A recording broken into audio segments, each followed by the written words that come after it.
Pour comprendre un petit peu ce qu'on appelle l'hypersensibilité ou les hauts potentiels, il faut d'abord parler d'autre chose, il faut parler de nos sens, de la réalité. Donc on va prendre 5 minutes là-dessus, d'accord? C'est important. On perçoit la réalité à travers les informations que nos sens nous donnent. On est tous d'accord avec ça. Une fois que nous avons perçu la réalité, nous la nommons et nous l'interprétons à travers nos croyances, notre propre expérience. Ça veut dire que nous percevons qu'une partie de la réalité, d'accord, et que même cette partie que nous percevons, nous l'interprétons à travers déjà notre histoire de vie. Donc ça veut dire qu'on perçoit très très peu de la réalité. Il faut partir déjà à cette base. En physique quantique, on explique qu'en fait, on reçoit à peu près 400 milliards de bits d'informations par seconde. Et qu'on n'en est conscient que de 6000. Donc ça vous donne une image assez claire qu'on perçoit pratiquement rien. Ok ? Alors je vous dis ça pourquoi ? Parce que vous allez voir que les hypersensibles ou les hauts potentiels sont des gens qui, par rapport à ça, perçoivent un petit peu plus que les autres. Voilà, c'est ce qui fait déjà leur différence. Ils perçoivent plus d'informations, c'est ce qui fait leur spécificité. Mais malgré tout, on est quand même limité. Après, nos sens sont répartis, vous le savez, en sens physique, réceptif et proprioceptif. Alors les sens réceptifs, vous les connaissez tous. Par contre, les proprioceptifs, vous les connaissez moins bien. D'accord ? On va en parler. Et pourtant, on s'en sert tous les jours. Et on peut faire des choses incroyables avec ces sens-là. Par exemple, le sens de l'équilibre est un sens proprioceptif. Il y a des personnes qui font des choses extraordinaires au niveau de l'équilibre. Que ce soit dans les cirques ou autres, qui peuvent se mettre sur une planche avec un rouleau dessous, sur une planche sur un rouleau, sur une planche sur un rouleau. Enfin, vous avez déjà vu ça peut-être à la télé. On se demande comment c'est possible. Voilà. Donc ça leur donne presque des capacités incroyables, qui n'est pas à la portée de tout le monde. Mais ce n'est que dans l'entraînement. D'accord ? Ce n'est pas spécifique à quelqu'un en particulier, ce n'est que l'entraînement. Mais c'est un sens qui est très développé chez la personne. Après, vous avez... alors en général, comme c'est vu à travers notre corps physique, les sciences physiques s'appuient sur ces sens-là. Donc ils vont décrire la réalité à partir de ces sens-là. Les autres, ils ne connaissent pas. Ça n'existe pas. D'accord ? Ensuite, vous avez les sens mentaux, émotionnels, énergétiques et psychiques qui sont perçus à travers nos corps subtils sur lesquels s'appuient les sciences psychologiques et psychiques. Voilà. Alors maintenant, si vous êtes centré que sur la physique, ces sens-là n'existent pas. On est d'accord. Pourtant, on les a tous. Hein. Et vous les utilisez souvent sans vous en rendre compte. Et vous avez les sens de la conscience perçus à travers notre soi sur lesquels s'appuient les sciences métaphysiques. Alors, sciences métaphysiques, c'est la philosophie en fait partie, c'est toute l'étude des questions existentielles, qui je suis, qu'est-ce que c'est que la réalité, toutes les questions qu'on se pose un jour dans sa vie, puis qu'on s'arrête de se poser, ce qui est fort dommage, mais qui est très, très, très intéressant. Donc, si on voudrait... Vous savez combien ça fait de sens, tout ça, à peu près ? 23. C'est beaucoup, hein ? En général, quand on parle de sens, on ne parle que de 5. D'accord ? Donc, je vous les montre rapidement. Alors, ça, c'est Laurent Duro, qui est un chercheur spirituel qui les a répertoriés. Moi, j'ai trouvé ça chouette, donc je l'ai pris. Donc, les premiers, vous les connaissez, on ne va pas trop y rester dessus. Les sens proprioceptifs, vous avez la chaleur. Ça paraît tout bête, mais c'est le sens qui vous montre s'il fait chaud ou froid à l'extérieur de vous. Hein. C'est important de l'avoir, sinon on sera embêté. La pression, c'est le sens qui vous permet d'appréhender le dur, le mou, l'enveloppant. C'est comme une peau sensible. Celui-là, il est très bien avec le toucher. Il va ensemble, les deux ensemble. Et si on n'avait pas ce sens de la pression, on ne pourrait pas exister en fait. Vous savez que on peut exister sans l'odorat, le goût, l'ouïe et la vue. On peut fonctionner. On ne peut pas fonctionner sans le sens du toucher ou de la pression. Pourquoi ? Parce que vous ne sauriez même pas quand vous marchez pas, quand vous rentrez dans un mur. Enfin, vous n'aurez aucune conscience de ça. Donc c'est invivable. Donc le toucher et la pression sont les deux sens les plus importants sur le plan physique. Sans eux, vous mourrez. Okay. Le mouvement, le sens du mouvement, alors ça, c'est tous les gens, les danseurs le connaissent très très bien, c'est le sens de la spatialité. Le sens de l'équilibre, comme j'ai parlé tout à l'heure.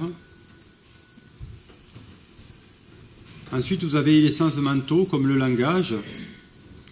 C'est le sens qui nous permet d'avoir une élocution correcte ou non, qui nous permet d'établir une fluidité dans notre émission de son cohérent, soit pour parler, soit pour écrire. Donc c'est très développé chez les écrivains, les poètes et les orateurs. Le sens de l'à-propos, c'est le sens de l'équilibre, mais dans le langage, il s'acquiert dans le lâcher-prise naturel. Les gens qui ont toujours ce mot parfait au bon moment, le sens de l'à-propos. Tout le monde ne l'a pas, hein, c'est comme ça. Le penser, là tout le monde l'a. La capacité à jouer, à combiner des pensées pour en faire des concepts. On pourrait l'appeler l'intelligence, mais dans le sens premier. Ce qui veut dire relier les choses entre elles. Alors l'intelligence, il y a plusieurs sortes d'intelligence. On en a répertorié à peu près 7, je crois, de mémoire. Mais bon, celle-là, c'est l'intelligence mentale. La concentration, sa capacité de concentrer son esprit dans une direction donnée, durant un temps donné, qui est liée à l'observation. La concentration, elle se perd beaucoup en ce moment. Il y a de moins en moins de personnes qui ont cette faculté-là. Donc les enfants passent surtout chez les enfants, c'est très compliqué avec eux. Alors qu'à l'époque, elle était quand même assez développée. Mais aujourd'hui, on se rend compte que les enfants, ils ont 10-15 minutes, pas plus. C'est parce que tout va plus vite et puis ils sont surchargés d'informations. Donc c'est un sens qui est en train de baisser. Vous avez le sens de la conscience, le « je suis », c'est le sentiment d'être et de toujours avoir existé. C'est pas évident celui-là aussi. On n'y pense jamais à celui-là. Mais pourtant, quand vous fermez les yeux, que vous faites de la méditation profonde, il vous reste toujours un sentiment d'être, qui est le « je suis », et qui n'est pas lié à votre corps physique. C'est ce qui nous donne cette énergie d'être, ce que l'on est. En d'autres termes, c'est le soi. C'est la conscience du chauffeur qui conduit la voiture. Imaginez que le corps physique, c'est nos voitures, c'est votre conducteur à l'intérieur de vous. Vous avez le « je ». Alors la différence entre le « je », le « suis » et le « je suis » est importante. Le « je suis » correspond au grand soi, alors que l'autre est le petit soi, c'est-à-dire l'ego, la personnalité. C'est-à-dire l'assemblage de mémoire que vous avez mis en place depuis que vous êtes enfant et qui a construit cette personnalité que vous avez. C'est ce qu'on appelle le « je », la personnalité. Le « je suis », c'est autre chose. C'est un état de présence. Vous pouvez être dans le « je suis » sans penser, sans rien du tout, sans personnalité. C'est juste « je suis ». Si vous faites la méditation, vous connaissez. L'autre, c'est celui-là que vous utilisez constamment. Mais bon, celui-là, il est un peu trop mis en avant. On le perçoit souvent dans l'orgueil et la vanité. Quand vous avez quelqu'un qui a un gros « je », c'est un gros ego, comme on appelle, c'est celui-là. En fait, c'est une personnalité qui a besoin d'être vue. Un sens émotionnel qui est lié au relationnel, c'est le sens qui vous permet de jouir de la présence des autres. Il y a des gens qui l'ont, plus ou moins. Des gens qui sont hyper relationnels, qui ont vraiment une facilité, une faculté vraiment à rentrer en relation avec les autres d'une manière innée, facile. Et d'autres, pour eux, c'est très très compliqué. Par exemple, pour les HPI, que vous allez voir, c'est la croix et la bannière. C'est vraiment un truc qu'ils n'ont pas du tout comme sens. Pour les HPE, par contre, c'est très facile, puisqu'eux sont très concernés par ce sens. Ensuite, vous avez les sens psychiques, la télépathie, qui n'est pas ce qu'on croit en fait. La télépathie, on l'appelle aussi l'empathie ou l'introjection. Ce n'est pas la capacité à capter les pensées des autres, mais de pouvoir ressentir l'énergie d'un individu, ce qui aura pour conséquence de déclencher les mêmes symptômes. Ces modes à effet de résonance, ce sens vous prévient donc qu'un tel pense à vous avec en prime une idée du pourquoi il pense à vous. Alors, si vous êtes empathe ou extralucide, vous avez ce sens très développé chez vous. C'est une faculté, si vous voulez, à vous mettre à la place de l'autre, et en vous mettant à la place de l'autre, vous devenez l'autre, et donc vous commencez à sentir ce que l'autre pense. Et ça peut se faire très rapidement. Donc les empathes ont cette capacité, Ils voient quelqu'un, ils peuvent se projeter à l'intérieur de la personne, prendre leur place et sentir qui est la personne. Alors c'est un sens qui est très utile si vous voulez pas vous faire avoir. Comme ça, vous savez de suite qui c'est que vous avez en face de vous. Très très intéressant. La clairaudience, c'est la capacité à entendre des voix qui ne viennent pas de vous. Vous êtes en réception, radio branchée sur Radio Univers. Donc ça, c'est plutôt les médiums ou les channelings qui ont ces capacités-là. La clairvoyance, c'est la même chose, mais au niveau de l'image. C'est-à-dire que vous n'avez pas le son, vous avez l'image. Il y a des gens qui ont plutôt des capacités à voir, d'autres à entendre. Hein, c'est comme ça. Le clair ressenti, c'est plutôt au niveau de la kinesthésie. C'est-à-dire que vous ressentez les choses à travers votre corps. C'est ce que font souvent les guérisseurs, les rebouteux. Ma compagne a cette capacité-là. Par exemple, elle voit quelqu'un et elle sent à l'intérieur. Si la personne a mal, elle va sentir par résonance où la personne a mal. Et elle va savoir exactement où elle est posée sa main parce qu'elle sait. Voilà, il y a une résonance comme ça. Vous avez le timing aussi, c'est le sens d'être toujours synchronisé par rapport aux événements qui vous entourent. C'est ce qu'on appelle aussi les synchronicités. Toujours être au bon moment, au bon endroit. Vous sentez ça. La créativité que vous connaissez aussi, c'est la capacité à assembler des pensées, des idées ou des formes, des matériaux d'une façon nouvelle, ou la capacité à capter des informations sur d'autres niveaux vibratoires, par l'intuition. Et vous avez un sens énergétique qu'on appelle la vie. C'est le sens tout bête qui vous dit que vous êtes en vie et qui évalue votre état énergétique. Ce qui vous dit si vous êtes en bonne santé ou pas. C'est aussi c'est ce que développent beaucoup les gens dans les arts martiaux, le fameux chi. Okay, l'énergie vitale. Donc tous ces sens qui sont développés ici sont existants en nous. Hein, c'est pas qu'on les a pas. Simplement, si vous semblez ne pas les avoir, c'est que vous ne les avez pas porté l'attention dessus. Vous ne les avez pas développés dans votre vie. C'est tout bête. D'accord ? Mais on les a tous. C'est pas quelque chose d'extraordinaire. La télépathie, des fois, quand vous êtes amoureux avec quelqu'un, à un moment donné, vous avez l'impression que vous sortez le même mot au même moment, vous pensez à l'autre, tiens, il vous téléphone. Enfin, vous avez tous vécu des choses comme ça, similaires. Hein, d'accord ? Parce que la télépathie, ça fonctionne très bien avec les gens que vous aimez. Donc, si on s'aimait d'un amour inconditionnel, on serait tous télépathes. On saurait ce que passe tout le monde. Ce serait génial. Ce serait intéressant. Voilà. Donc, c'est des choses qui de temps en temps vous arrivent. La clairvoyance, de temps en temps, vous pouvez avoir des flashs. Ça arrive aussi à des personnes, hein, plus qu'on ne le croit. Hein. Après, les personnes n'en parlent pas parce qu'ils ont peur d'être jugés par rapport à ça. Voilà. Mais bon, on a tous des capacités comme ça. Donc pourquoi, en fait, je vous parle de tous ces sens-là? Parce que vous allez voir que ce qu'on appelle des hypersensibles ou des HPU, HPE, ce sont des gens juste qui ont développé un de ces sens-là. Donc ça leur donne certaines capacités que les autres n'ont pas. Hein, c'est tout bête. C'est pas... Donc la grande majorité des enfants sont sensibles dès leur naissance. Ils sont hypersensibles dès leur naissance. C'est-à-dire qu'ils captent des informations subtiles de leur environnement. On dit souvent, les enfants sont des éponges psychiques. Ils sentent les pensées des parents, les ressentis des parents. C'est quelque chose que vous avez déjà entendu. Et c'est vrai. Et ce sens-là va diminuer avec l'âge, en fait. Parce que les enfants vont être focalisés sur d'autres choses qui font qu'ils vont ne plus faire attention à ces sens-là. C'est comme s'ils passaient d'un monde à un autre monde. Ils vont s'ancrer, se matérialiser. Et donc, ils vont perdre ces sens petit à petit. Sauf ce qu'on appelle les HPI ou les HPE. D'accord ? Eux vont le garder, ce sens-là. Mais ça ne va pas être facile à vivre. En fait, on commence à les perdre à partir de 3 ans. On commence à perdre ça. Et à l'âge de 7 ans, on peut avoir tout perdu. Mais jusqu'à l'âge de 7 ans, vous vivez un peu un âge de grâce. Vous savez, les enfants qui vont parler avec un ami invisible, avec la nature, avec les chats, avec les chiens. Ils ont des capacités de parler avec d'autres plans de conscience sans problème. Mais nous, on va leur dire, mais non, c'est des bêtises, c'est faux, les faits, ça n'existe pas. Et voilà. Donc on va leur faire petit à petit perdre conscience de tout ça.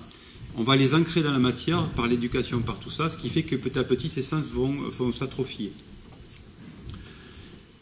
Mais pas chez tout le monde. Voilà.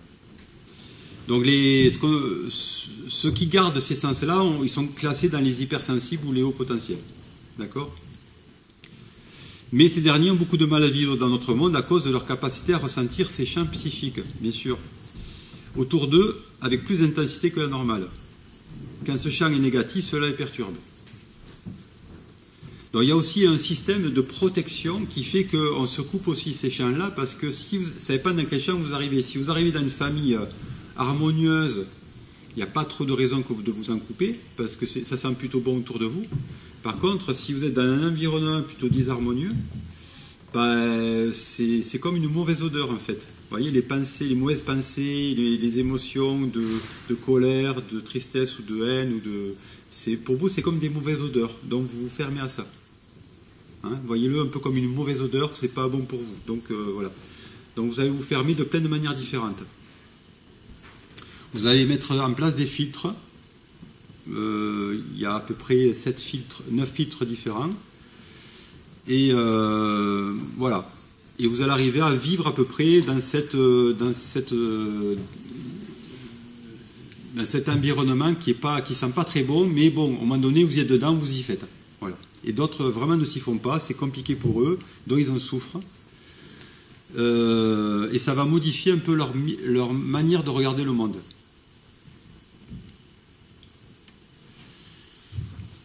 Donc cette super empathie, ça va leur permettre de développer la capacité de lire le langage émotionnel ou mental de leur entourage, ce que je vous ai dit tout à l'heure, ce qu'on nomme la télépathie ou l'introjection. Le revers de la médaille, c'est que vivant principalement sur une fréquence émotionnelle, leur vie sera tributaire des émotions environnantes. Donc, si vous êtes en contact de personnes qui sont dans le mal-être, vous allez absorber ce mal-être. Si vous avez des personnes désespérées, vous allez devenir désespéré, et ainsi de suite. Si vous, au contraire, vous avez des personnes heureuses autour de vous, vous allez devenir heureux. Donc vous êtes vraiment un peu comme un bateau, j'ai mis un bateau secoué par les vagues. Vous voyez, si vous avez une quille bien droite, c'est-à-dire un ancrage costaud, vous restez droit, sinon vous êtes tout le temps ballotté. Donc souvent les hypersensibles sont des gens qui vont d'une émotion à une autre toute leur vie sans arriver trop à se stabiliser. C'est compliqué pour eux. Et en plus, ils vont se sentir responsables des émotions des autres. D'accord ? Parce que, comme au début, ils ne font pas les différences entre le champ extérieur et leur propre champ intérieur, ils vont croire que c'est eux qui ont ces pensées-là, ou que c'est eux qui ont ces émotions-là. Donc ça va les perturber. Donc, vous connaissez la notion de ce qu'on appelle le champ de conscience, égrégore. Vous connaissez ce truc-là ? Alors, en physique quantique, on dit des champs de conscience.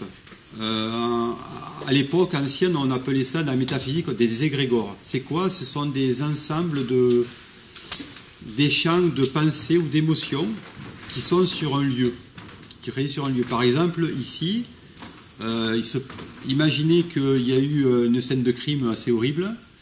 Eh bien, la violence énergétique, psychique qui s'est dégagée de ça va s'imprégner dans la matière qu'il y a autour. Et donc, quand vous allez rentrer dans la salle, vous allez sentir quelque chose de pas cool. Vous allez dire, je la sens pas, ça. Je ne sais pas pourquoi je la sens pas. Il y a des lieux comme ça où il y a eu des guerres, où il y a eu des meurtres. Vous arrivez, si vous êtes un peu empathe, c'est insupportable. Vous partez direct. Si vous n'êtes pas très empathe, vous allez sentir un truc, vous n'allez pas pouvoir dire qu'est-ce que c'est, mais vous allez sentir qu'il y a un truc bizarre. Comme si l'atmosphère n'était pas... Et pareil, si vous allez dans un endroit où il y a une belle énergie, pareil, vous allez le sentir. Ça s'appelle des champs de force, hein, où il y a des mémoires qui restent là, en fait. C'est des mémoires. Et partout, il y a des mémoires. Par exemple, sur votre chaise, quand vous allez partir, votre mémoire va rester là, sous forme de photons, pendant une 30aine de jours. Ok ? Donc, elle va durer une 30aine de jours. Et puis, si vous venez vous asseoir tous les jours à la même chaise, au même endroit, cette mémoire va s'accentuer. Donc quelqu'un qui va s'asseoir plus tard, au bout d'un mois, à votre chaise, va être imprégné de votre mémoire. Donc on se contamine tous à travers ce champ de conscience. Ces expériences qui ont été faites, qui sont assez intéressantes. Et moi, histoire personnelle, vous avez peut-être vécu chez vous, moi mon père s'asseyait toujours à la même place quand on mangeait, et quand il est décédé, j'ai pris sa place. Voilà. Et pendant 6 mois, chaque fois que je m'asseyais à sa place, j'avais l'impression d'être mon père. Et je comprenais comment lui regardait les choses en fait. Comment il nous regardait, comment il regardait les choses. Et j'ai compris plein de choses grâce à ça en fait, parce que j'ai capté en fait sa mémoire. Ok ? Et parce qu'il avait vraiment, il était toujours assis à la même place, donc il avait vraiment mis beaucoup de son énergie psychique. D'accord ? Donc c'est ça des égrégores, on est toujours en train de se contaminer avec des champs d'égrégores dans des lieux, dans des supermarchés, c'est le pire de tout. Voilà, des endroits, quand vous y allez, il faut un peu se protéger. Sinon, on capte tout en fait. Alors, on continue. Alors, ceux qui réussissent dans le temps à construire un axe intérieur profond et solide, sachant distinguer ce qui leur appartient de ce qui vient de l'extérieur, pourront vivre une vie équilibrée. D'accord ?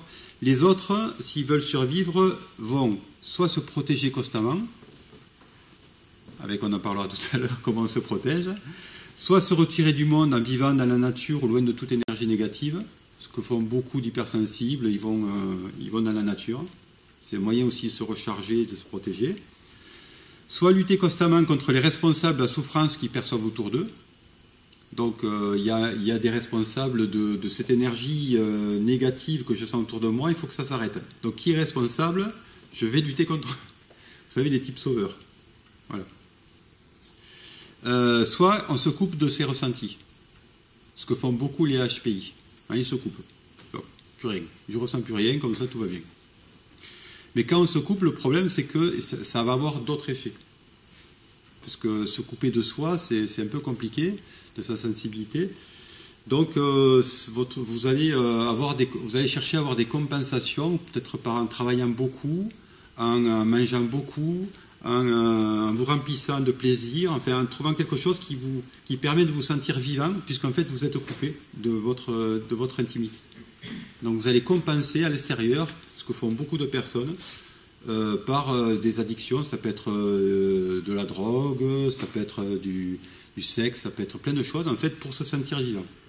De l'alcool pour se sentir vivant, pour ressentir à nouveau quelque chose. Donc c'est pas la meilleure chose à faire, mais bon, souvent la coupure se fait jeune. Donc on ne s'en aperçoit pas, enfin on ne le fait pas volontairement. Ok. Alors moi j'utilise une connaissance qu'on appelle l'énéagramme, qui est une étude de différentes familles d'êtres humains sur Terre. On en a répertorié 9. Et dans ces 9 familles, il y a ce qu'on appelle les hypersensibles ou les HPI se retrouvent plutôt dans des familles spécifiques. Donc souvent je fais plutôt des conférences sur l'énéagramme parce que ça englobe tout le monde, plutôt que sur comme je fais aujourd'hui sur des hypersensibles qui n'englobent que certaines typologies en fait. Par exemple sur les typologies hypersensibles, vous avez les 2, les 4 et les 9 qui sont les plus hypersensibles. Ça ne veut pas dire que les autres ne le sont pas, mais eux c'est vraiment les plus hypersensibles et ils ont une hypersensibilité un peu différente selon leur famille.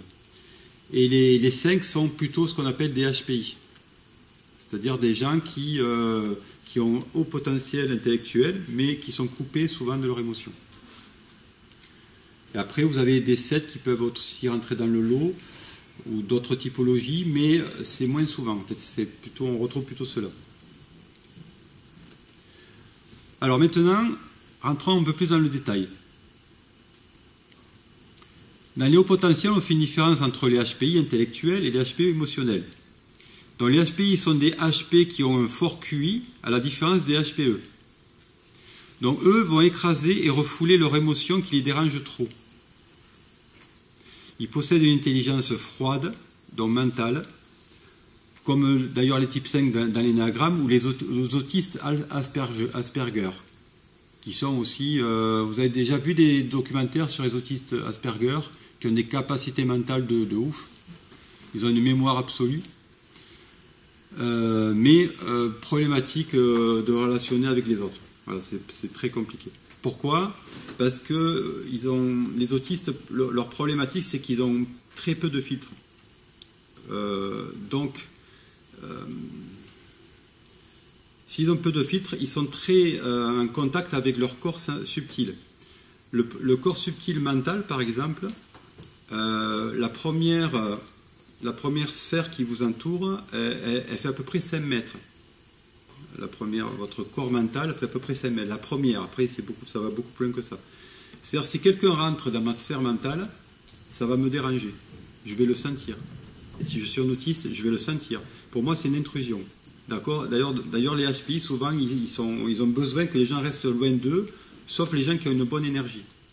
Sinon, restez loin de moi, parce que je vous sens déjà très loin. Donc eux, il faut faire attention, ils ont besoin de rester dans un environnement protégé et sain. C'est très important pour eux. Lise Bourbeau, que vous connaissez sans doute, qui est spécialiste en la matière, les nomme les enfants téflons, parce que tout glisse sur eux.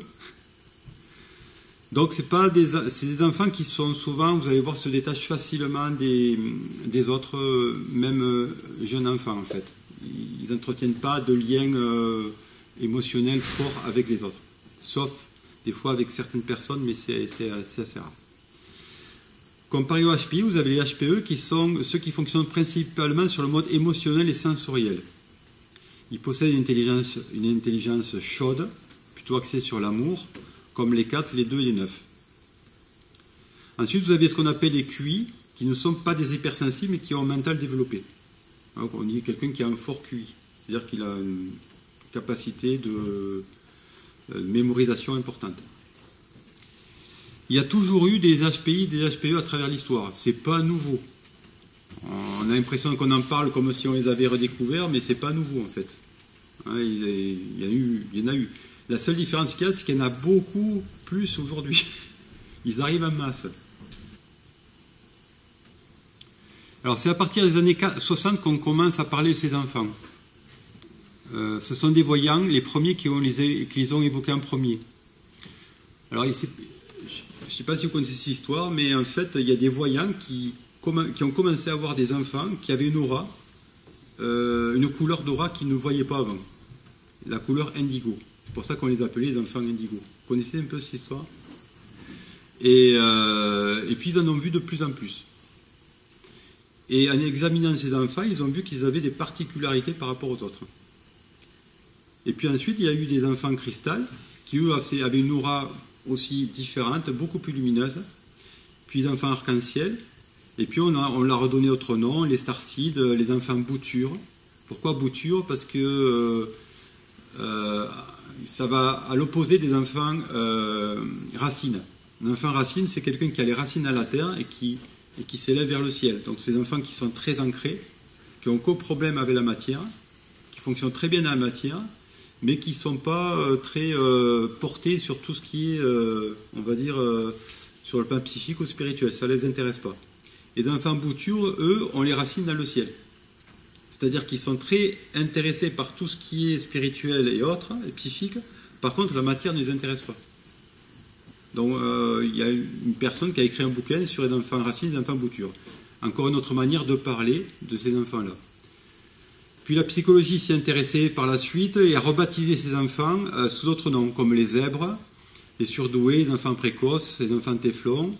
Puis est apparue une notion d'hypersensible de haut potentiel pour les désigner. Donc c'est toujours les mêmes types d'enfants, mais on change de nom en fait. Voilà. Le peu d'études scientifiques connues sur ces enfants, en ce qui concerne l'origine de leur singularité, parlent d'excès d'une substance, la myéline, au niveau du cerveau. Alors la myéline, c'est la petite gaine qui entoure les neurones. Et on s'est rendu compte que les enfants qui présentent des caractéristiques de HPI ou HPE ont plus de myéline que les autres, surtout les HPI. Alors est-ce que c'est une conséquence ou une cause? On ne sait pas. Ça dépend de la vision que vous avez de la vie. Mais en tout cas, c'est une observation qu'on a pu faire. Et le fait qu'ils aient des gaines plus costauds, ça leur donne des capacités au système neuronal à capter plus d'informations. Voilà, voilà. Après, on ne sait pas trop expliquer pourquoi ces enfants-là sont différents, on ne sait pas. Là, il n'y a que le monde spirituel qui va donner des explications, mais il faut y croire. Si vous n'y croyez pas... Ah, ça, je ne voulais pas lui. Alors, en général, bon, dans les courants spirituels, ce qu'on explique, c'est que ces enfants-là sont des âmes évoluées qui vont descendre pour aider les autres âmes qui sont sur Terre à évoluer. Ce sont on pourrait appeler ça des anges qui s'incarnent pour venir aider, apporter un peu plus d'amour, ou un peu plus de compréhension de l'univers aux autres. Et c'est vrai que les HPE sont connus pour avoir un très très grand amour, et les HPI pour avoir un mental supérieur. Ils sont surtout connus pour ça. Donc, en général, ce sont des gens qui vont inspirer les autres par rapport à ces deux choses. Ça, c'est la vision qu'on a en général dans les courants. Après, il y a d'autres explications, mais bon, on va dire c'est la plus courante. Les caractéristiques. Alors, on commence par l'HPE. Le HPE est super triste, super content, super en colère. Il est trop sensible, émotif, intense, rapide, extrême, susceptible. Certains de ces sens sont plus développés que la moyenne. L'odorat, souvent. Ils ont un odorat très, très, très fort par rapport à d'autres. Ils ne contrôlent pas cette hypersensibilité et se sentent incompris et rejetés. Du fait adulte, certains deviennent cyclotimiques, bipolaires ou maniaco-dépressifs. Cyclotimique, excusez-moi, je ne connais pas. Alors, c'est comme une bipolarité, mais plus douce. Cyclotimique, c'est quand, au niveau émotionnel, vous êtes toujours en dents de scie. D'un temps, vous êtes très joyeux ou content, et après, hop, vous êtes un peu triste, mélancolique, déprimé, hop, et vous êtes beaucoup à faire ça. Voilà, c'est des cycles. Voilà. Par exemple, en énéagramme, ce sont les 4 qui sont très cyclotimiques. Les 2 le sont beaucoup moins, parce qu'ils n'expriment pas de la même manière leur sensibilité. Si on leur fait une remarque, ils en font toute une histoire dans leur tête et finissent par pleurer 2 secondes plus tard, à la surprise de leur entourage. Voici en gros le processus cognitif propre aux hypersensibles. Alors exemple, tu n'as pas descendu la poubelle. Une mère qui dit ça à son enfant. L'enfant se dit, j'aurais dû le faire, mais j'ai eu la flemme. Égal, il attendait mieux de moi. Égal, je l'ai déçu. Égal, je ne sers à rien. Égal, il ne m'aime plus. Je ne suis pas digne d'être aimé. Je pleure quand je me sens rejeté. Et ça en quelques secondes dans sa tête. Donc on lui a fait juste une constatation, tu n'as pas descendu la poubelle, et de suite l'enfant. Et je peux vous dire que c'est vrai, parce que moi j'étais tout le temps là-dedans. C'est hyper pénible. Je pleurais pour un rien, mais vraiment pour un rien. On me disait un truc, je pleurais, je ne savais même pas pourquoi. Voilà. J'ai compris en étudiant un petit peu l'hypersensibilité, pourquoi en fait. Parce que dans ma tête, en fait, il y a tout ça qui se déroule et ça va très très vite. Son hypersensibilité capte avec acuité toutes les formes de non-acceptation de ce qu'il est, ainsi que le mécontentement que pourraient engendrer ses actions, les prenant personnellement, donc sensiblerie, autocentrage. Donc en général, la sensibilité c'est une chose, la sensiblerie c'est une autre. Être sensible c'est bien, c'est-à-dire vous captez, le problème c'est que vous l'appropriez, vous êtes au centre de tout, c'est-à-dire que tout est votre faute, c'est ce qu'on appelle la sensiblerie en fait. Hein? Et ça, c'est la partie qu'il faut lâcher en fait. Donc gardez votre sensibilité, mais arrêtez de croire que c'est votre faute, que vous êtes au centre de tout. Hein, ce n'est pas du tout le cas. Donc chaque réaction qui pourrait paraître insignifiante pour une personne ayant une sensibilité normale va être perçue comme un drame pour lui. La conséquence sera un fort sentiment d'être indigne d'amour, rejeté ou rejetable. Donc pas facile à vivre. Il y a aussi une captation différente du temps. Les HPE ont un problème avec le temps. Alors, vous savez que tous les humains ont un problème avec le temps dans le sens où assez rapidement on se rend compte que le temps passe et qu'un jour tout va mourir. On le sait tous. Et on va tous réagir d'une certaine manière par rapport à ce drame cosmique, si on appelle ça un drame. Je ne sais pas comment vous le voyez. Mais tous les gens qu'on aime vont mourir, on va mourir, et tout ce qu'on connaît va disparaître un jour. Voilà. C'est assez insupportable pour un enfant, Et donc, on va mettre en place des processus pour compenser ça, en fait. On va essayer de mettre en place des systèmes. Chacun va mettre un peu le sien pour essayer de vivre avec ça. Pour un HPE, c'est compliqué. Parce que lui, vraiment, c'est lui qui va en faire le plus gros drame. Et donc, il veut absolument que sa vie ait un sens, que sa vie serve à quelque chose. Il veut vivre avec beaucoup d'intensité, comme s'il allait mourir demain. C'est vraiment important chez lui. Il veut sentir intensément le temps, il aimerait arrêter le temps. Et c'est quelque chose que je fais moi constamment, j'essaie d'arrêter le temps. C'est pour ça que je médite beaucoup, parce que quand on médite, en fait, le temps s'arrête, c'est très intéressant. Mais on a une sensation qu'il n'y a plus de temps, en fait. Voilà. Alors, cette sensibilité au temps provient, d'après la vision spirituelle, du fait que sur les mondes aux fréquences plus hautes, les mondes astro ou mentaux, la valeur du temps est différente. C'est-à-dire l'impression que le temps n'existe pas. Je ne sais pas, c'est comme quand vous rêvez, vous savez, on rêve tous les soirs, et il y a des rêves qui peuvent vous paraître toute une vie. Moi, ça m'arrive souvent de vivre une vie entière dans un rêve, et en fait, le rêve, il peut durer que quelques secondes. Et on a fait des expériences intéressantes en neurosciences par rapport à ça. On a mis des gens sous capteur, on a vu quand ils étaient en train de rêver, puis on les a réveillés, et les personnes ont raconté le rêve qui était incroyablement long. Et en fait, il s'était passé que quelques secondes entre le moment où ils s'étaient endormis et le moment où on l'a réveillé. Vous voyez? C'est bizarre, c'est étonnant. Donc, de l'autre côté, quand on est dans le monde du rêve, le temps n'est pas du tout la même notion. C'est un temps qui est beaucoup plus long. Ok? Et donc, les HPE ont toujours comme s'ils étaient dans le souvenir d'habiter dans ce monde-là, de l'autre côté. Et en fait, ils voudraient vivre ça sur Terre. Ils essaient de faire la même chose. Donc, ils cherchent inconsciemment à retrouver la vie qu'ils avaient avant leur incarnation. C'est souvent les HPI ou l'HPE, ils ont la sensation de venir d'ailleurs. Je ne sais pas si ça vous fait cette sensation-là, de ne pas être d'ici. Et ils ont des souvenirs, des mémoires, d'autres choses en fait, très souvent. Enfin, en tout cas, ce que j'ai rencontré, c'est souvent le cas. Ils me parlent de mémoires anciennes, qui ne sont pas de cette vie-là, ou d'autres lieux.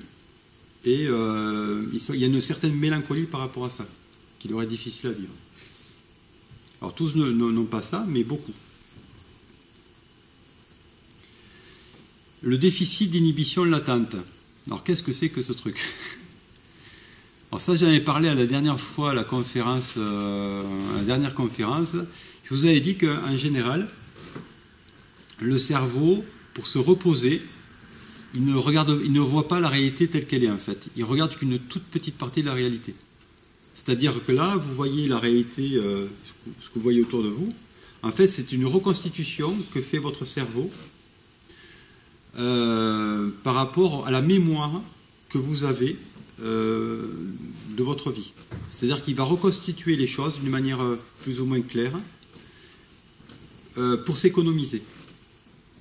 D'accord? Donc, en gros, ce que vous voyez de la réalité ici, c'est à peu près, ça tiendrait dans ce rond. Tout le reste, c'est d'une reconstitution à travers une couleur blanche. Pouf, vous avez reconstitué tout un truc. À travers des tout petits éléments, vous reconstituez la salle. C'est pour que votre cerveau s'économise. Donc, vous ne voyez pas vraiment les choses telles qu'elles sont. Un HPE ou un HPI, lui, aperçoit beaucoup plus. Il n'a pas ce système inhibiteur et donc il perçoit beaucoup plus d'informations. C'est pour ça que des fois ils ont l'impression de deviner les choses ou voir des choses que les autres ne voient pas. Parce qu'ils perçoivent vraiment, je répète, plus d'informations que la plupart des gens. Voilà. Comme un enfant, tout l'intéresse, d'où la confusion, l'angoisse, le fait de paraître rêveur, dispersé, d'avoir du mal à se concentrer sur une chose en particulier. Il en a plein la tête, mais cela lui permet aussi de faire plus d'associations et d'être plus créatif. Donc, quand vous marchez dans une rue, par exemple, vous allez voir vous allez avoir beaucoup plus d'informations que la moyenne. Ça va vous faire, par exemple, deviner qu'il y a quelqu'un qui est en train d'arriver, qui va vous rentrer dedans si vous ne changez pas de trottoir. Et inconsciemment, vous allez changer de trottoir et vous allez éviter un accident. Vous l'avez vu en avance. Mais ce n'est pas conscient, c'est tellement rapide que vous ne le percevez pas. Alors ça, c'est quelque chose que vous pouvez mettre en conscience si vous voulez. Il y a un exercice que je peux vous donner à faire. Quand vous marchez dans la rue, surtout dans un endroit que vous ne connaissez pas, c'est-à-dire que vous n'êtes pas en totale sécurité, eh bien, vous observez ce que fait votre cerveau, votre vision, ce que fait votre vision. Et vous allez voir que votre vision analyse toutes les personnes qui arrivent en face de vous, à peu près aussi loin que vos yeux peuvent voir, en fait, et vont voir s'il y a un danger ou pas potentiel par rapport à une personne ou à quelque chose. Et si vous percevez une personne qui vous paraît dangereuse par rapport à vos normes de sécurité, vous allez changer au trottoir automatiquement. On fait tous ça, absolument tous, mais on n'en a pas conscience. Mais vous pouvez le mettre en conscience si vous le décidez. C'est juste être vigilant quand vous faites les choses. Vous faites la même chose quand vous recherchez un compagnon ou une compagne.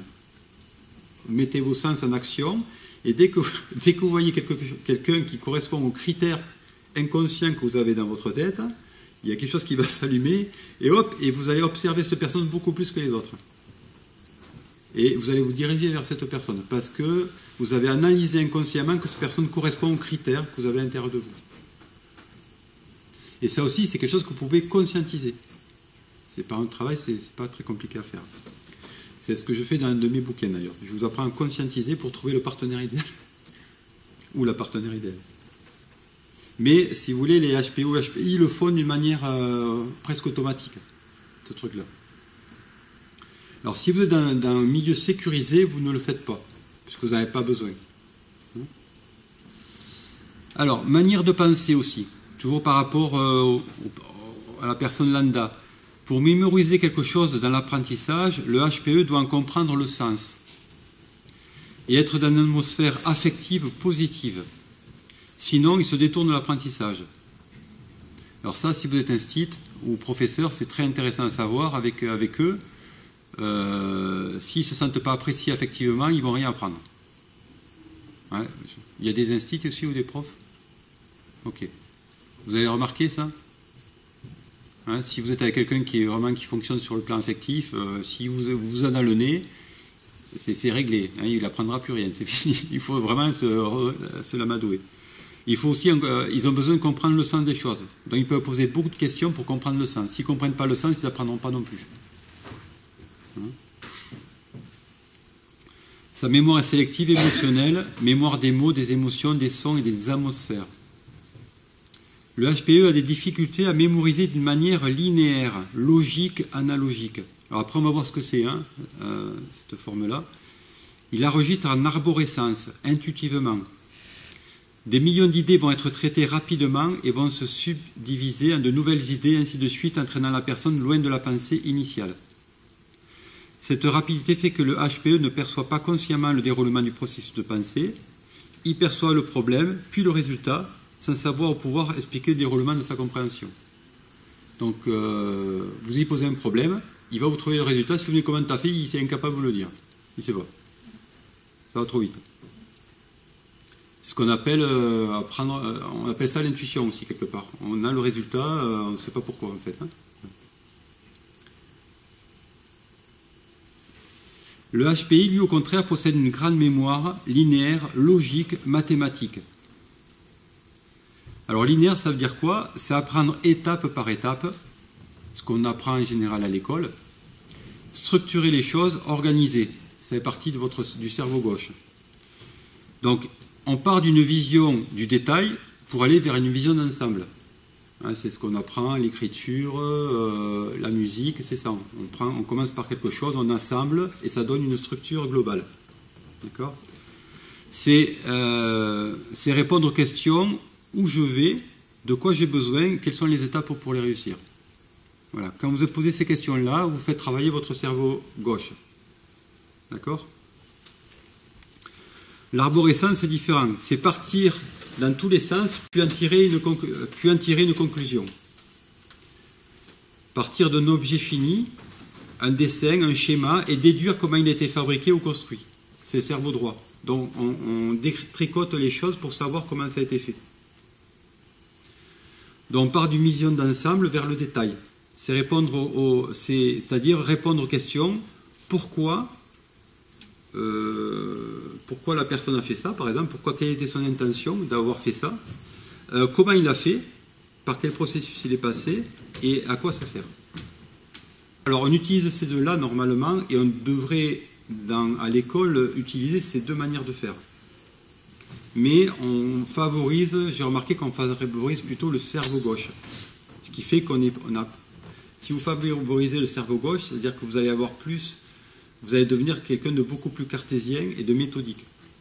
Hein, et pour les gens qui sont plutôt des HPE, ben, l'école ça va être compliqué parce que c'est pas trop leur truc. Donc certains HP sont un mélange d'HPE ou d'HPI. On peut avoir les deux, on peut avoir qu'un seul ou deux. La notion de valeur, de justice et de perfection. Les HPE voient le monde comme il devrait être d'après leur vision ou souvenir harmonieux d'un monde idéal, non tel qu'il est vraiment. Ils ont une vision morale et éthique importante dès l'enfance, d'où leur propension à remarquer dans le moindre détail tout ce qui n'est pas harmonieux et juste. Donc ils ont souvent une éthique et une morale supérieure à la moyenne. Ce sont des enfants conscients des problèmes de société, des problèmes relationnels, sensibles à la nature, ils s'en inquiètent. Cela peut provoquer un sentiment d'urgence ou d'impuissance face à cette vision aiguë des problèmes du monde. D'accord ? Donc ce sont des personnes qui souffrent quand même pas mal, qui sont touchées par leur environnement, si cet environnement est dans la souffrance ou dans la disharmonie. Hein ? Ils ne comprennent pas les gens qui ne s'inquiètent pas de ça. Il peut être très très exigeant, voire fanatique par rapport à ça. Hein. Les HPI, eux, sont très sensibles à la notion de responsabilité. Ils perçoivent rapidement les incohérences des adultes les entourant et peuvent leur faire remarquer. Ils resteront insensibles à toute tentative d'autorité qui jugerait injustifiée et dictée par un état émotionnel. Tout comportement doit être logique à leurs yeux. Si un enseignant leur demande d'arrêter de faire quelque chose qui ne regarde qu'eux-mêmes, sans importuner les autres, par exemple, il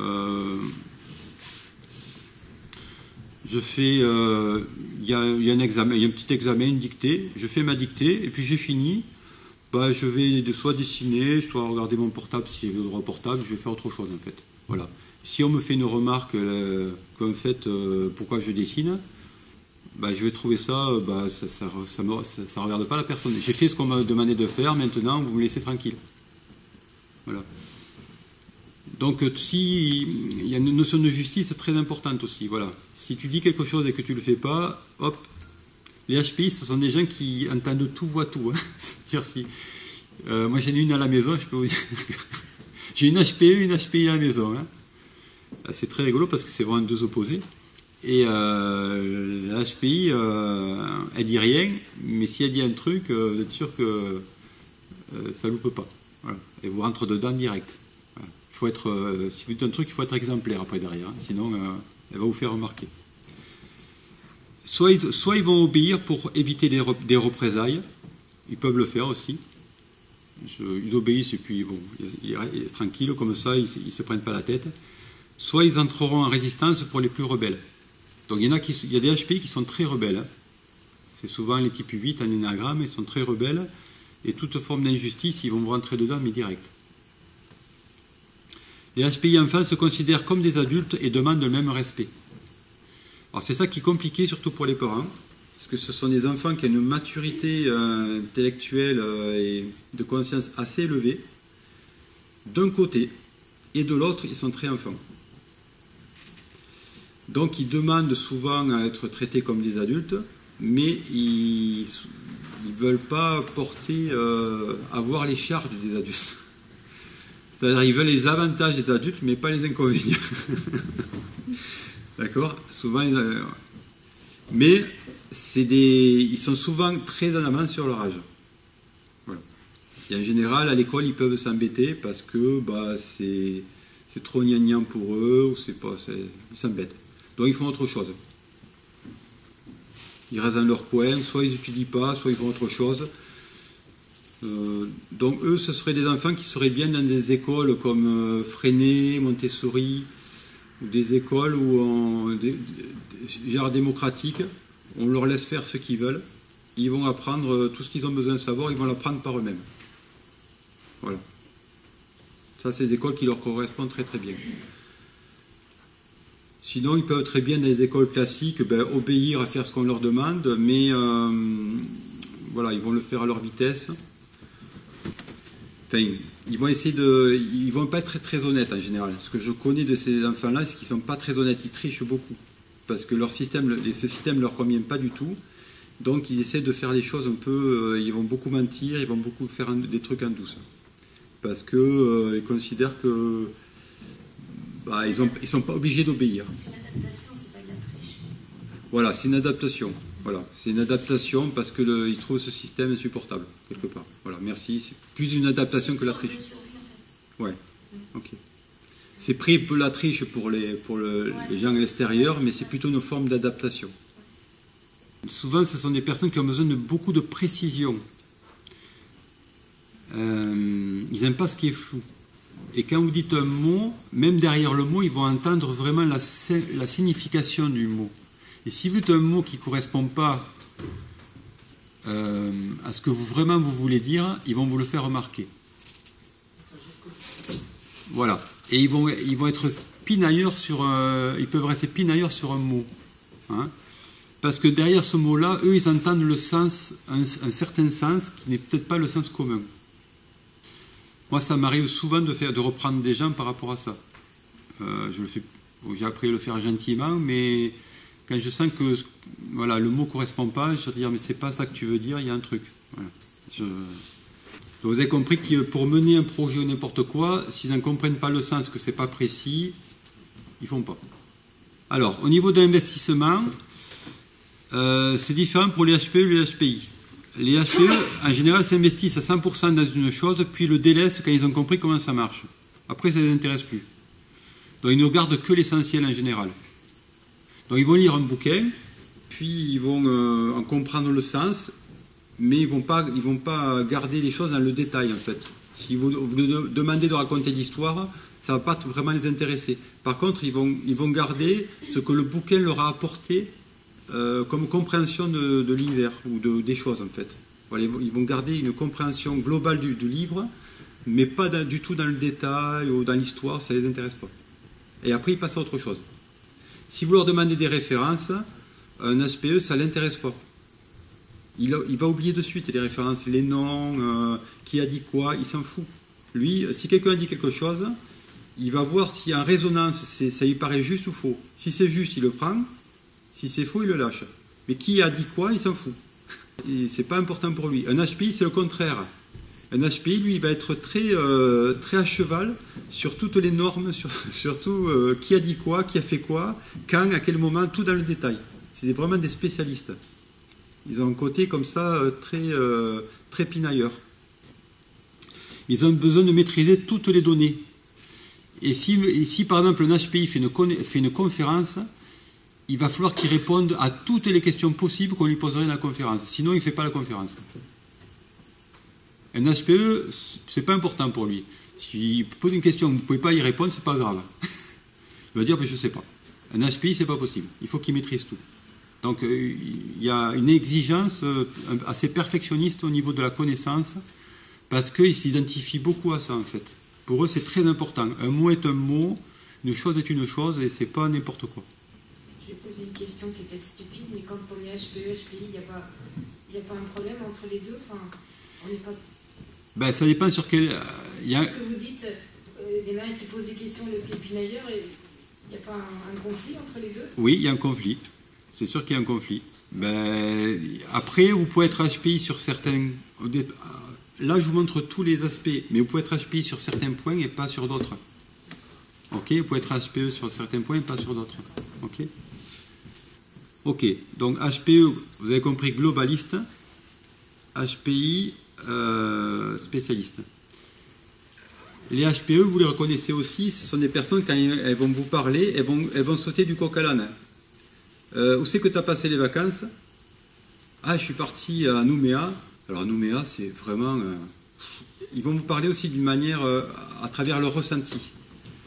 On se sent bien à Nouméa parce que vraiment, il y a beaucoup de beauté, c'est beau, c'est magnifique, c'est vraiment... on se sent en paix. Puis au niveau des couleurs, c'est harmonieux, c'est magnifique. Et puis il y a des dauphins à Nouméa, il y a des dauphins incroyables. Et puis ils vont partir sur les dauphins. Puis après des dauphins, ils vont partir sur autre chose. Et à la fin, d'un truc, ils vont parler pendant 2 heures de tout ce qui les a passionnés. Et à la fin, vous ne saurez plus de quoi, quelle est la question que vous avez posée au départ. Donc ce sont des gens qui partent un peu dans toutes les directions. Et quand ils sont passionnés, ils peuvent parler vraiment longtemps. Donc moi, souvent, je suis toujours obligé de me retenir parce que je commence à parler de quelque chose et je dis, ah oui, mais si je dis ça, il faut que je dise ça. Sinon, ils ne vont pas comprendre. Et après, ah oui, mais si je dis ça, il faut que je dise ça. Donc je m'éloigne toujours de ma conférence, constamment. Donc j'ai appris à ramener, à rester centré sur le sujet. Mais ça m'a pris beaucoup, ça me demande beaucoup d'efforts à chaque fois. Que j'ai envie que tout le monde comprenne. Alors, on revient sur les dons. Alors l'enfant HPE comprend très vite, anticipe les choses, mais n'est pas toujours capable de supporter ce qu'il vient de comprendre. Ou est trop sensible pour y faire face. Sa capacité à sentir ou utiliser les sens de ses corps subtils peuvent lui donner certaines capacités comme la télépathie, j'en ai parlé tout à l'heure, le clair ressenti, la prémonition, la projection psychique ou la canalisation. Il les utilisera d'une manière instinctive ou consciente selon son degré d'éveil. Voilà, vous pouvez soit le faire de manière inconsciente de temps en temps, parce que vous avez ces capacités-là, mais vous n'y faites pas très attention. Si vous y portez de l'attention, vous pouvez le faire de manière consciente et développer ces capacités-là. Et c'est intéressant de les développer. Mais ça demande du travail, ça ne se fait pas comme ça.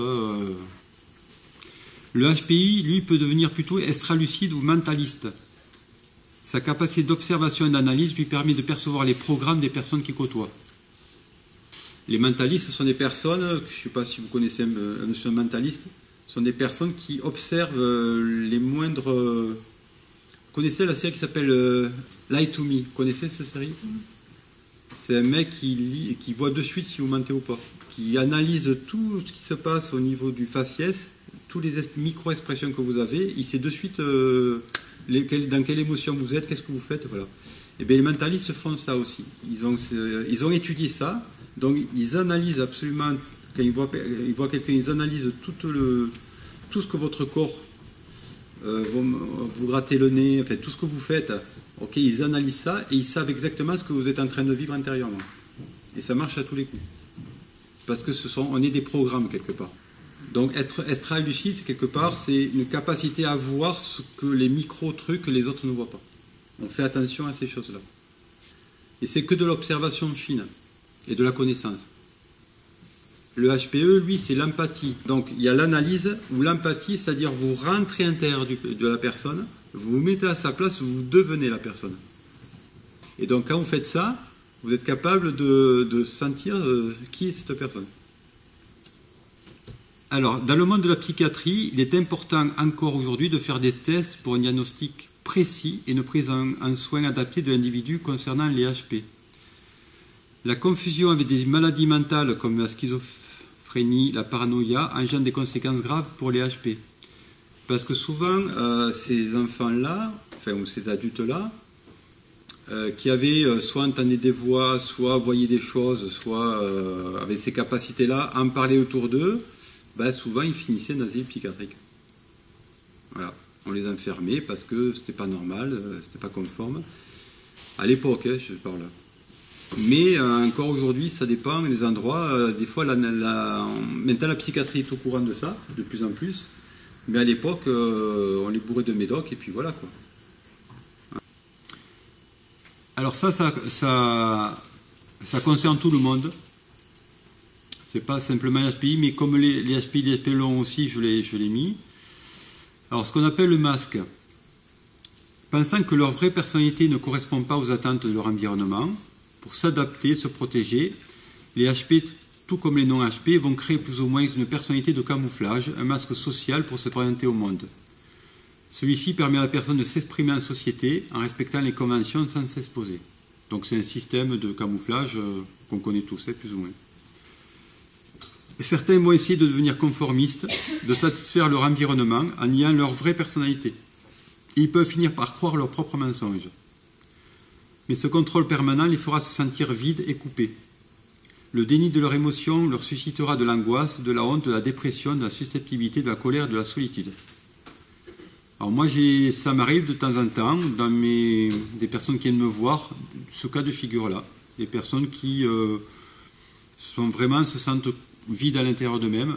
Et quand on remonte un petit peu à leur enfance, à ce qui s'est passé, on comprend très vite qu'ils se sont coupés, en fait. Voilà, pour entrer dans le moule. Ils ont abandonné leur vraie personnalité, pour être conformes aux attentes soit des parents, soit de leur environnement. Alors ça, on l'a tous plus ou moins, entre parenthèses. Normalement, dans votre chemin d'évolution, vous devez essayer de devenir de plus en plus authentique, c'est-à-dire perdre ce masque social. Tant que vous avez un masque social, c'est que vous êtes encore dans le paraître, c'est-à-dire que vous avez des peurs et que vous n'osez pas montrer qui vous êtes. Donc normalement, le chemin spirituel vous incite à enlever votre masque. Alors, bien sûr, pas tout le temps. Dans certains endroits, il vaut mieux le mettre. Mais vous savez que vous êtes en train de le mettre. C'est comme vous mettez un vêtement que vous prenez le matin, vous le mettez sur vous. Et c'est très conscient quand vous le faites. Vous voyez à peu près? Alors, les stratégies des hauts potentiels pour se confronter au monde. Alors, qu'est-ce qu'ils vont faire pour se confronter au monde? Les HPI vont contrôler leur environnement pour ne pas être gênés dans leur hypersensibilité. Ils se réfugient dans un environnement protégé. Donc des gens qui souvent sont très casaniers, restent chez eux ou font toujours un peu les mêmes choses. Ils ont leur habitude et ils font toujours un peu les mêmes trucs. Hein, comme ça, on ne risque rien. Ils prévoient et anticipent à l'avance ce qui pourrait les gêner.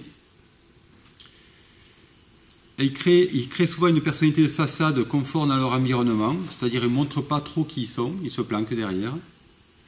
Ils se coupent, se déconnectent de l'extérieur en se concentrant sur l'intérieur, vers des pensées mentales et leur imaginaire. Ce sont des personnes qui ont une capacité à créer un monde intérieur assez incroyable. Moi, je connaissais une jeune fille qui avait 16-17 ans, qui passait toute sa vie dans sa chambre, constamment. Elle sortait à peine pour manger encore.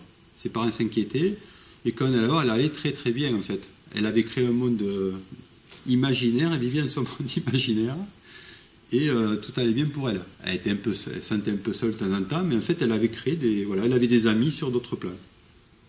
Ok ? Bon. Le but, c'est que si la personne est incarnée sur Terre, c'est pour découvrir qu'est-ce qu'on vit sur Terre, c'est pas pour rester dans son monde. D'accord ? Donc l'idée, c'est de faire sortir les HPI en général. Il faut les inciter toujours à développer leur côté social et corporel. C'est ce qu'on fait souvent avec les HPI. Pourquoi ? Parce qu'ils ont tendance à rester dans leur propre monde. Avec les mêmes personnes, ils aiment bien fréquenter toujours les mêmes personnes. Voilà, ils sont toujours... ils aiment bien les habitudes. Donc, tout le travail qu'il y a à faire avec eux, c'est de les sortir de leur habitude pour leur montrer un petit peu qu'est-ce que c'est qu'être un être social, relationnel. Voilà, ils ne connaissent pas. En général, c'est pas leur truc.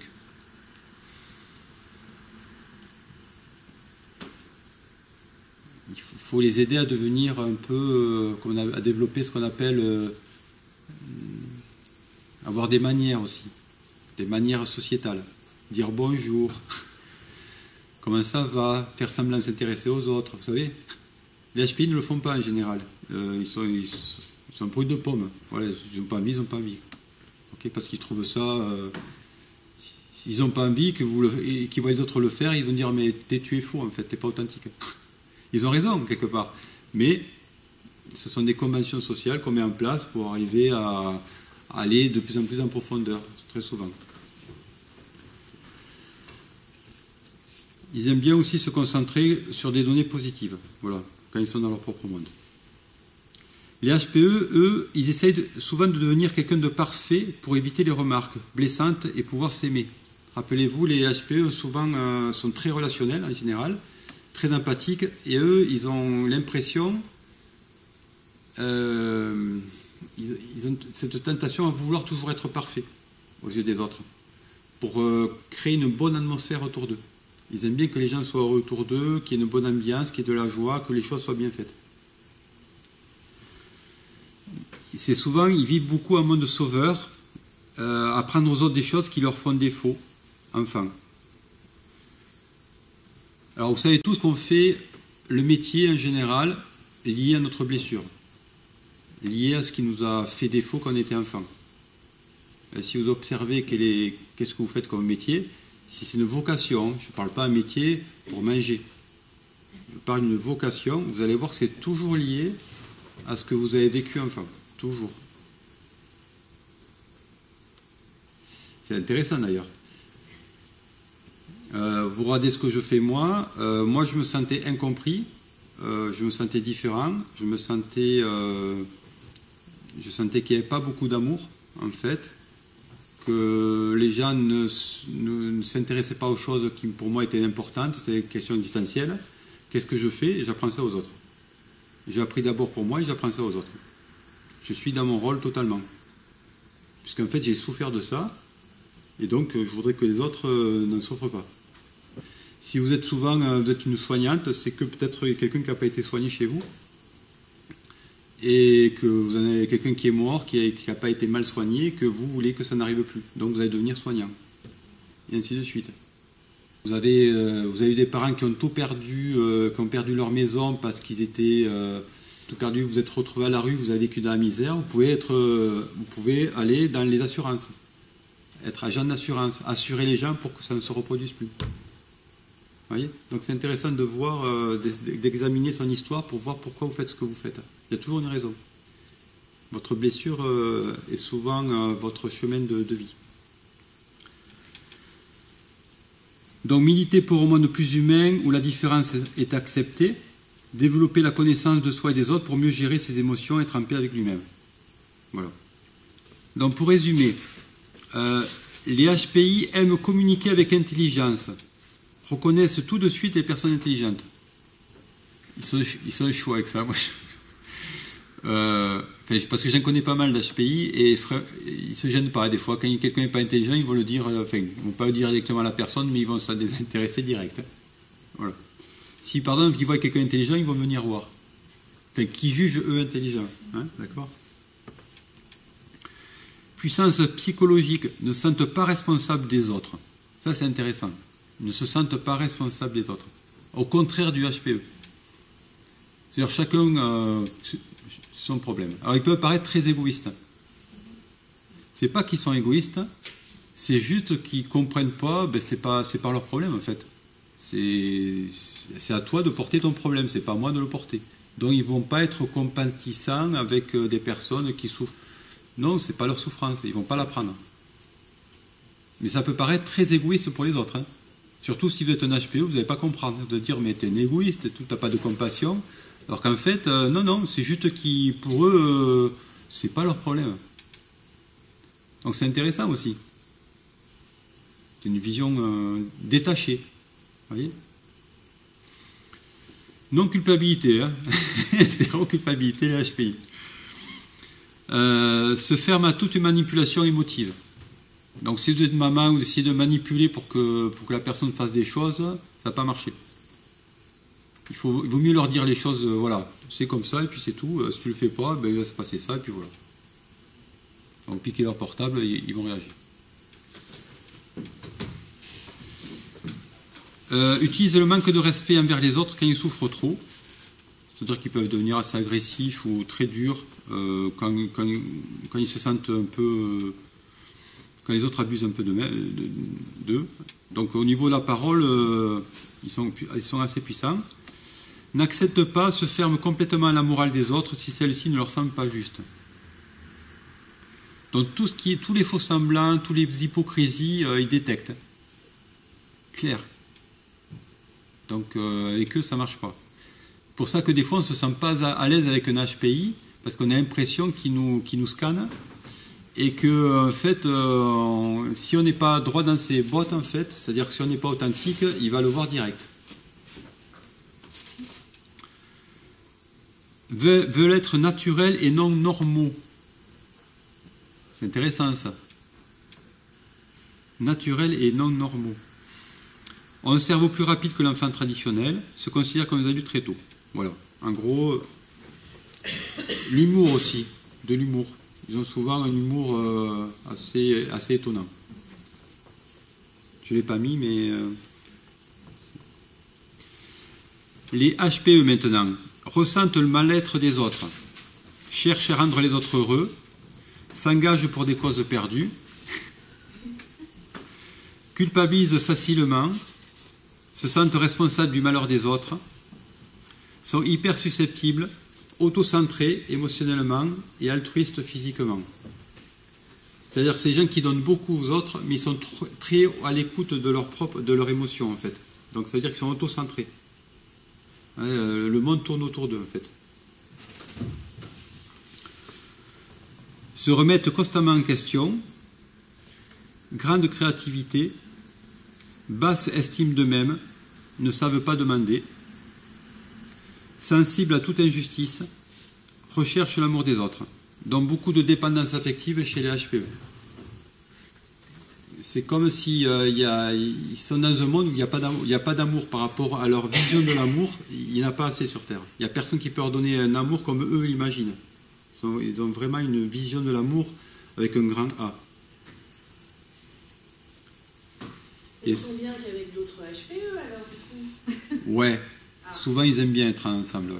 Oui, mais c'est dans la bienveillance, c'est pas dans... Non, c'est tout. C'est toujours des êtres bienveillants par nature. Hein. En général, ils sont bienveillants. C'est pas... Mais ils peuvent se faire facilement manipuler par rapport à leur besoin de bien faire, d'être gentils, voilà, ils se font souvent manipuler, c'est clair. Un HPI peut vivre avec qui? Un HPI Par exemple, un énéagramme, les HPI qui sont les vrais HPI vraiment purs, c'est les 5, et les vrais HPE, c'est les 2. Et ils s'attirent vraiment comme deux aimants. Pourquoi? C'est deux opposés. Donc le HPE, il voit un HPI, il va le voir et dire le pauvre, il a un problème. Il a l'air perdu, il parle pas, il est un peu dans son coin. Voilà. Un HPE va voir un HPI comme quelqu'un qui a un problème. Et le HPI va voir l'HPE, il va le voir venir, il va dire celui-là, il va pouvoir répondre à tous mes besoins.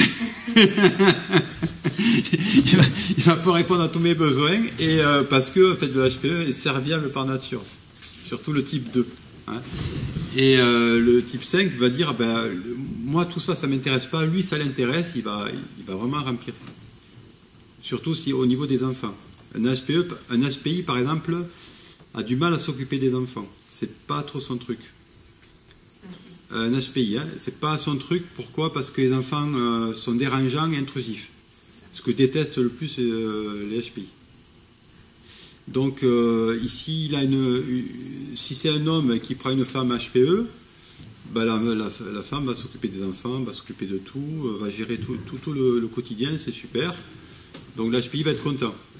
Lui, il va s'occuper des enfants une heure par jour, d'une manière qualitative, c'est-à-dire il va vraiment leur apporter des trucs toujours très précis, très clairs, voilà, souvent au niveau de la connaissance ou de l'éducation, voilà.